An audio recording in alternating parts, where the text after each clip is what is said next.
शालिग्राम अइलें बियाहन रुन जून बाजन।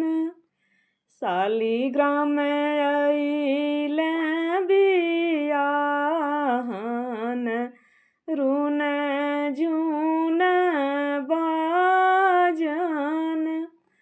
अरे जो हेली तुलसी रानी बाटत आजु दुलहिने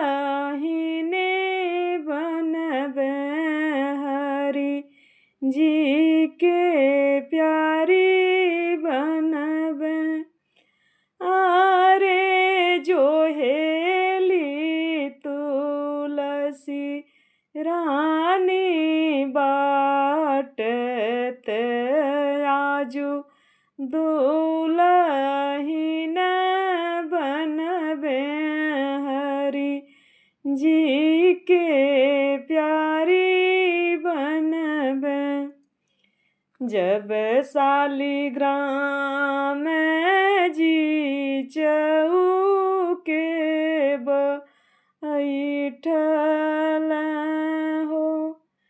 अरे रानी तुलसी से बनी गईल गाँठत आजो शुभ दिन आइल सुंदर सुयोग भइल।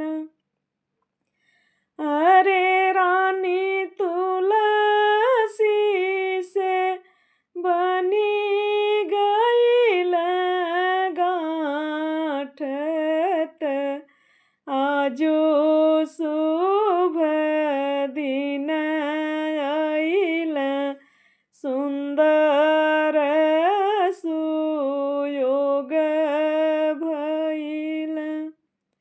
जब शालिग्राम जी फेरा के चलल हो।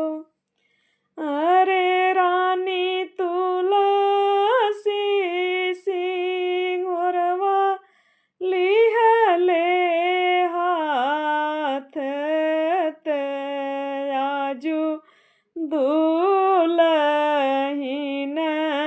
बनली हरि जी के प्यारी भइली। अरे रानी तुलसी सिंगोरवा लिहले ठाढ़त आजो दुलहिन बनली हरि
शालिग्राम आइले बियाहन रुन झुन बाजन अरे जो हेली तुलसी रानी बाटत आजो दुलहिन बनबे हरि जी के प्यारी बनबे हरि जी के प्यारी बनब। धन्यवाद दोस्तों। गीत कैसा लगा कमेंट करके ज़रूर बताइएगा। अगर गीत अच्छा लगे तो लाइक कीजिएगा, शेयर कीजिएगा, और अगर चैनल पर नए हैं तो चैनल को सब्सक्राइब कीजिएगा। अपना प्यार दुलार और आशीर्वाद दीजिएगा, और कमेंट करके ज़रूर बताइएगा कि गीत कैसा लगा। बहुत बहुत धन्यवाद।